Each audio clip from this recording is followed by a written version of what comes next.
The following is a hockey podcast out of Vancouver and Surrey, British Columbia. It'll only consist of a lot of puck talk and even more BS, or in actual words, banter and satire. Enjoy, and as always, go Canucks go. Canucks fans, this might go down as the night that Quinn Hughes locked up the Hart Trophy. And it might also go down as the night where Tyler Myers got permanently banned from playing overtime. Come on, man!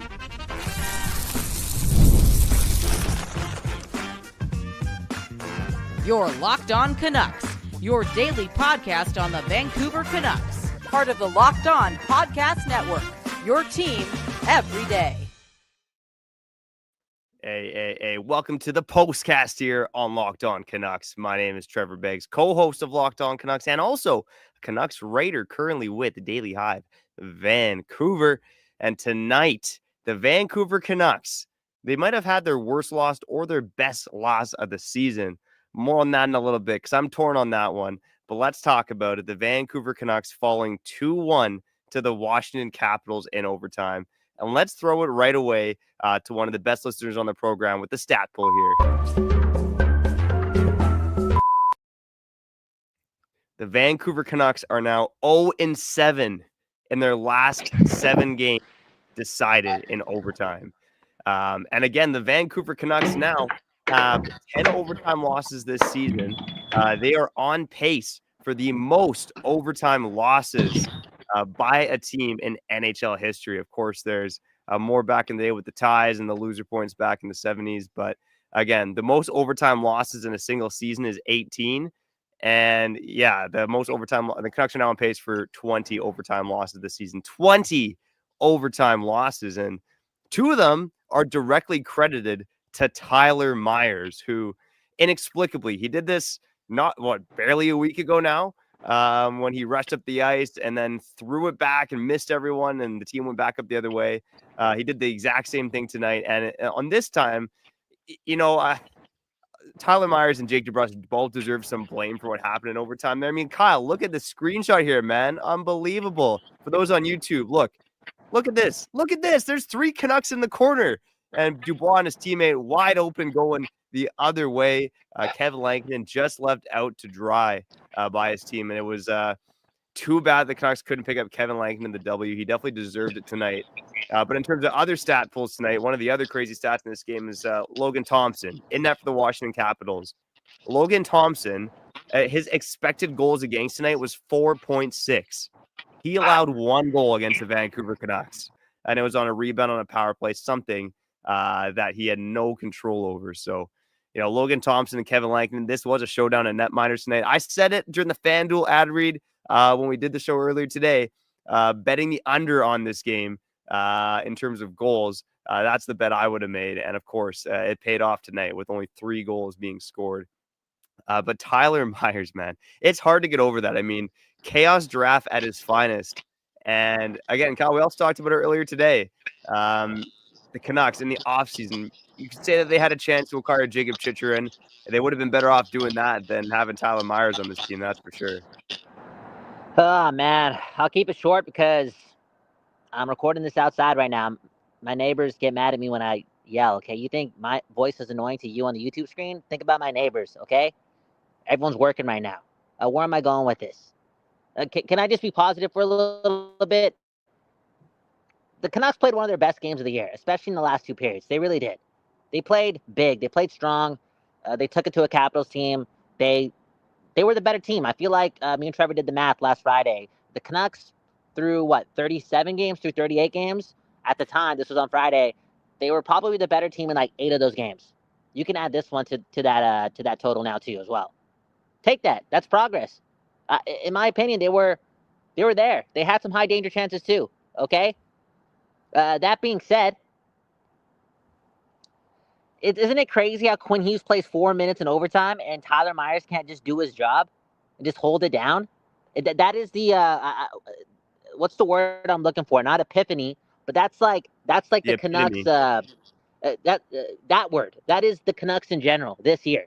That is, oh my God, we need Filip Hronek ASAP. Okay, thank God he's playing in Abbotsford or practicing in Abbotsford. Okay, thank God, because they have no options. They have no options, straight up. And I'm just convinced that, Tyler Myers, there was even a play desperate times the whole game. It's like these games matter. There's a play in the third period, I think. Neutral zone. Garland's chasing, trying to get back on defense because it's just a hockey game and there was a pinch and whatnot. And Tyler Myers trips Connor Garland in the middle of the ice, and Garland loses his stick.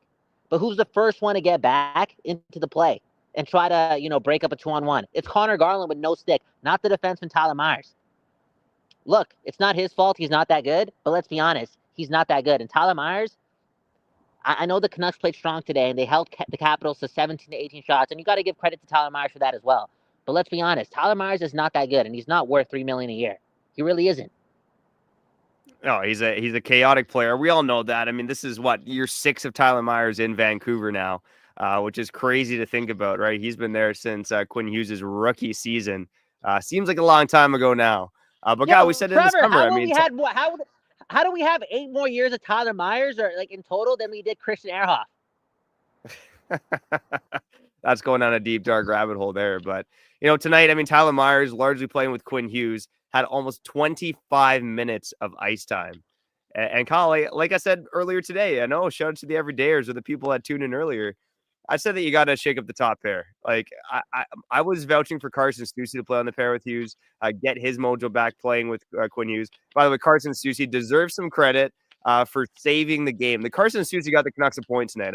The Canucks dominated through the last 2 periods, unlike we've seen them do in a long, long time. But it was that Carson Soucy block there in the third period with the net wide open that helped get this game to overtime. But, man, I'm going to throw it to the here because, I need the listeners. The listeners are feeling positive, man, and I like it.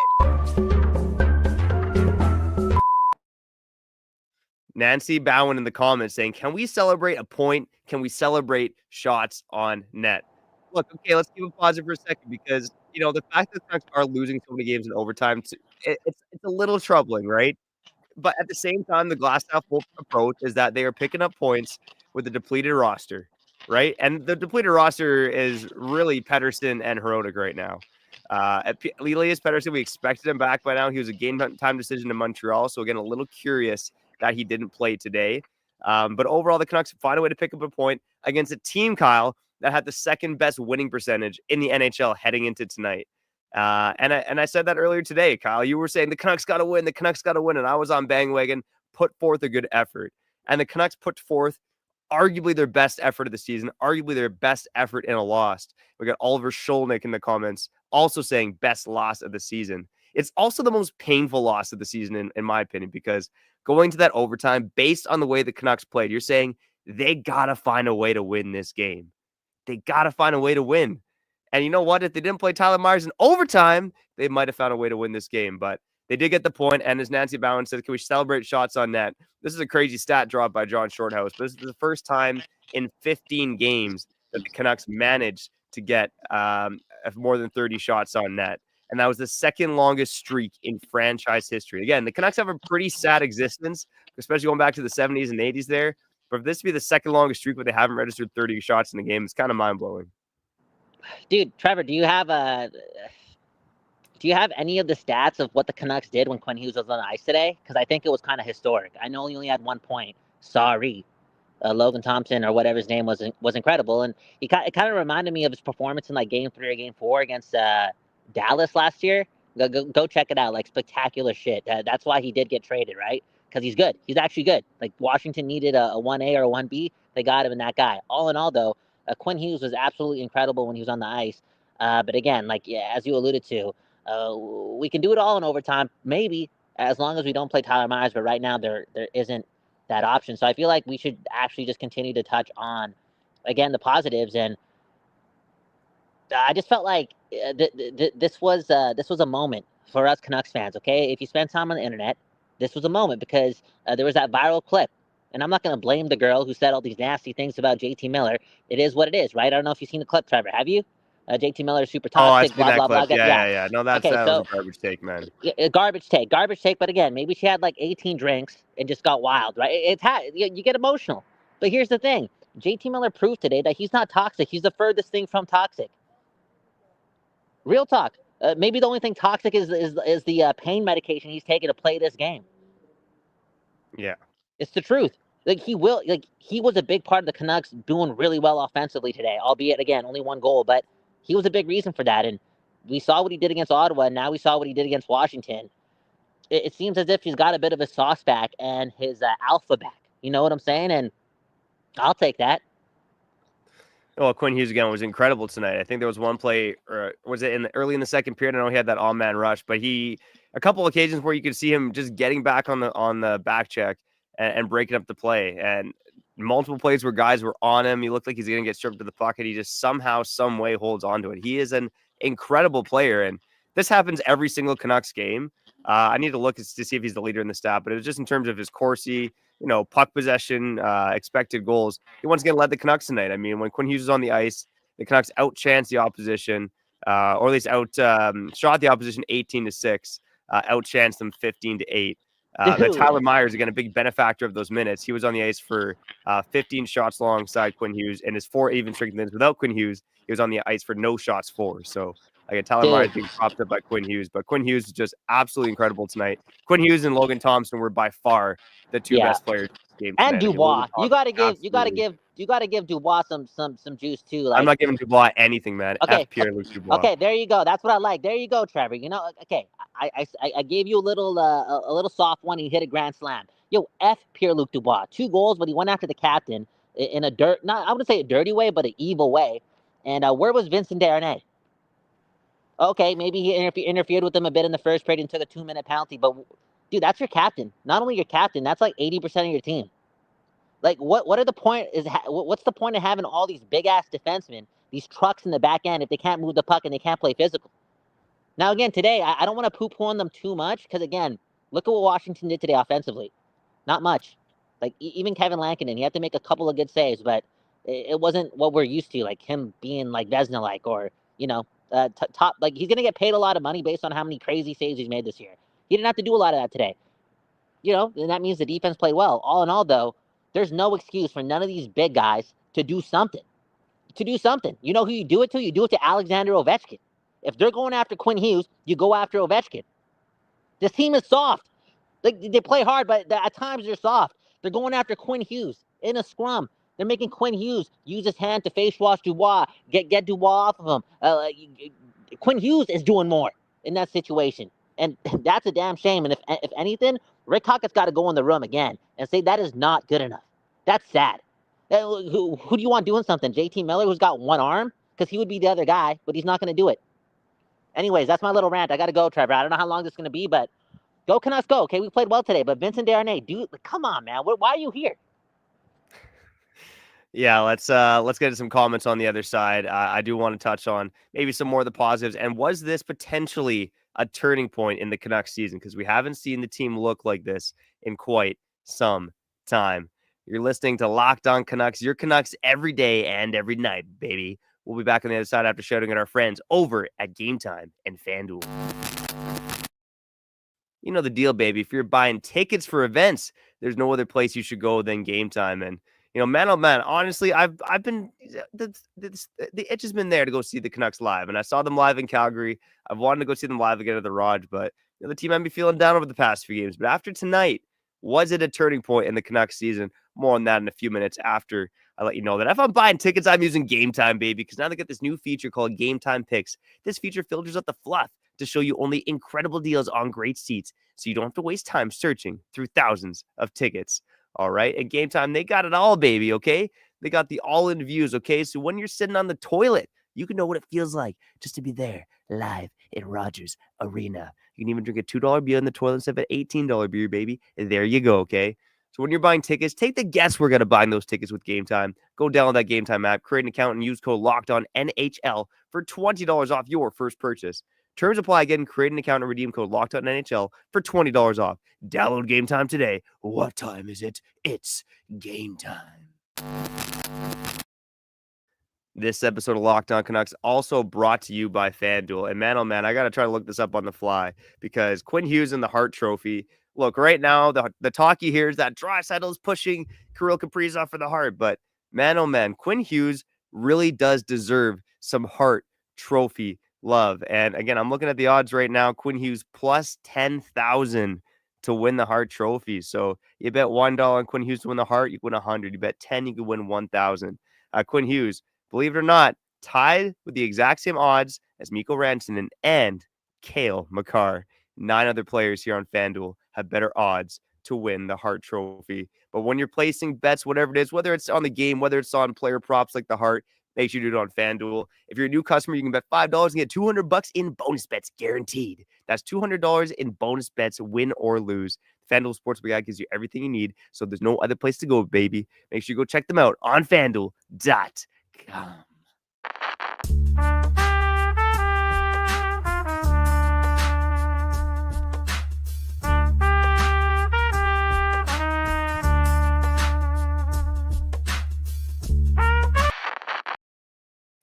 All right, we're back here on Locked On Canucks. Your Canucks every day and every night, man. Bringing back the post-game shows this season. Unbelievable stuff. And Bob Luger in the comments saying, I'm late. Was Kyle reporting from the Cactus Club parking lot? Yeah, he was, but, his girl didn't join him, unfortunately. I think Kyle was just sitting there drinking. I think he drinks Bellinis there. They got a pretty good Bellini at Cactus Club. The Canucks lose 2-1 to the Washington Capitals in overtime. And I think I got to pull my head out of my rear end a bit because it felt to me like the worst loss of the season. Hit me up in the comments and let me know how you feel about that. It felt like the worst loss because it felt like a game that the Canucks played so well that they deserved to win.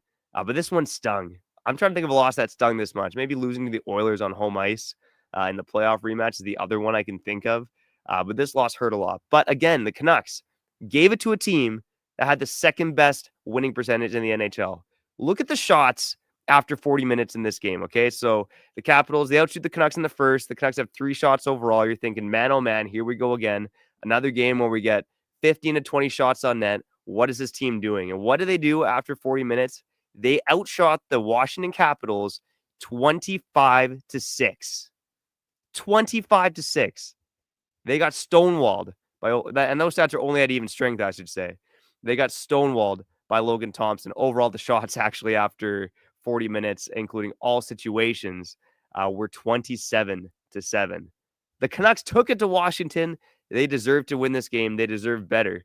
And hopefully better times are to come for this hockey team because you're starting to see more fight in the lineup, okay? JT Miller showed some fight tonight, didn't get on the score sheet. Connor Garland, okay? The guy deserves some credit. He's looking like his old self. And, of course, we talked about Quinn Hughes. He deserves the Hart Trophy. Get Quinn Hughes a Hart. Make him the first Hart winner since Chris Pronger, who was approximately 2 feet taller than Quinn Hughes. Again, on this game tonight as well. Let's get to a couple more comments, okay? Come on, the people. Come on, bring the juice. Let's go. Man, oh man. Callum in the comments saying Kevin Lankinen, amazing again. And it's just too bad the Canucks couldn't pick up the win for him in overtime. They did kind of let him down in overtime. I know Hughes played for those 5 minutes in overtime, thereabouts. But Kevin Lankinen did have to make a few pretty good saves in overtime. The shots in overtime, 5-1 for the Washington Capitals. And the Canucks, they're just struggling to get it to the net. I was a little bit stagnant. And I want to say this is probably a point where they're missing EP. I know EP40 getting a lot of heat in this market, and deservedly so to an extent. But, EP set up one of the 3 overtime winners the Canucks had this season when he set up Jake DeBrusk in that game against the Detroit Red Wings, which, oh, by the way, was the last time the Canucks had 30 shots, or more than 30 shots in a game. And Logan Thompson at the other end of the ice. It's hard to believe that this guy was a 4-nation snub. He's been one of the best goalies in the NHL this season, 17-2-2 record, and absolutely stonewalled the Vancouver Canucks tonight. Another guy that deserves credit, in my opinion, Jonathan Lekkerimäki. And I feel like if they heard our take earlier this week about how he needs to stick with the Canucks for the rest of the season, they might have raised an eyebrow at that. Because this guy, again, he's been good in the AHL. He's been imperfect, and he was imperfect when he was up here for his cup of coffee. But tonight was the second game in a row where Lekkerimäki looked dangerous, and he got those shifts late in the third period. Because Tocchet knows this team needs goals right now. And Jonathan Lekkerimäki almost had a goal off the Quinn Hughes shot that he redirected. One of Logan Thompson's best saves of the game, just getting the arm out in time to stop it. I don't think Lekkerimäki's going to stick around for the rest of the season. But if he keeps playing like he does tonight, he deserves to stick around for the rest of the season. I do wonder if this was a turning point in the Canucks season. I do wonder if we look back at tonight and say, this is the game where the Canucks turned it around. Because the Canucks just have not dominated a team like this in quite some time.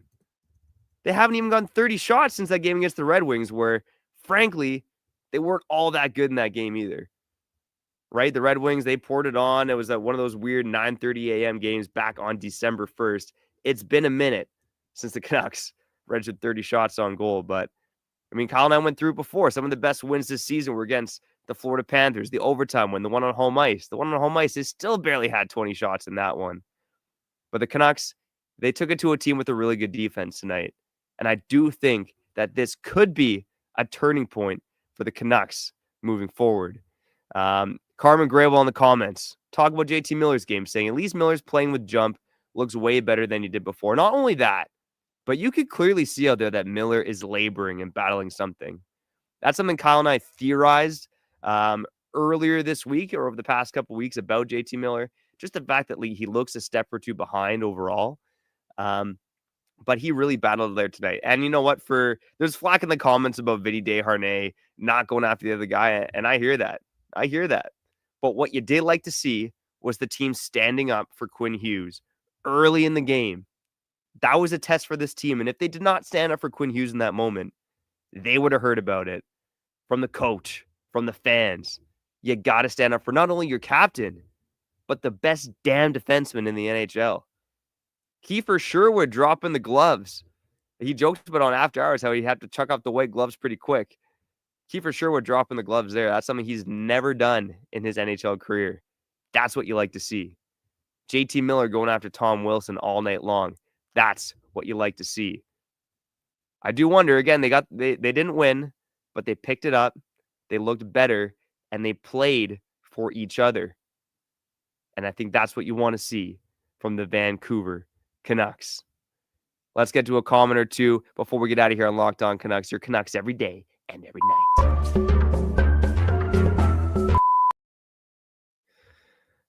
Let's go to the Smirky McSir here. Canucks went toe-to-toe with the Beast without PD and Demmer.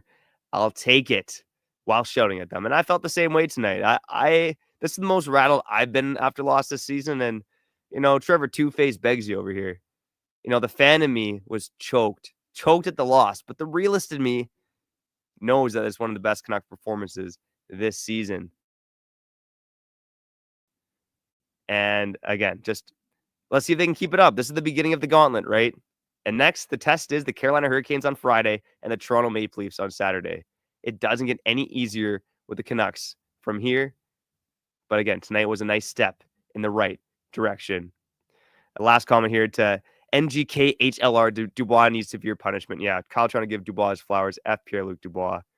The embellishment in terms of chucking his head back when he got the high stick from, I believe it was Vinny Desharnais. Again, this is a game that the Capitals did not deserve to win, and the Canucks deserve to win. And to me, there's bad karma when you do stuff like that, man. There's bad karma when you dive, when you embellish. And Pierre-Luc Dubois, he had a good game. He was a pain in the Canucks side. He scored a couple of goals. But the chucking your head back and the embellishment, that's someone's going to come back to bite him in the ass. Let's hope there's some good karma coming the Canucks' way again. For the best damn fans in the world, for the best damn defensemen in the world, the Canucks deserve a bit more. Hopefully we can get Dakota Joshua back in the lineup soon as well. Again, his LTIR retroactive to January 3rd. He will be eligible to return theoretically, I believe, on Saturday against the Toronto Maple Leafs. So we'll see if he can exact some revenge on the team who drafted him. We're going to get out of here in this post-game edition of Locked On Canucks. If you like what we're doing, go subscribe and like this YouTube video on the podcast side. Go follow us and leave a 5-star review. Go Canucks, go. Better days ahead for this team, and I'm feeling better after tonight, and I hope you are too. I was joined as always by my co-host Kyle Bound. I'm Trevor Beggs, and you've been listening to Locked On Canucks.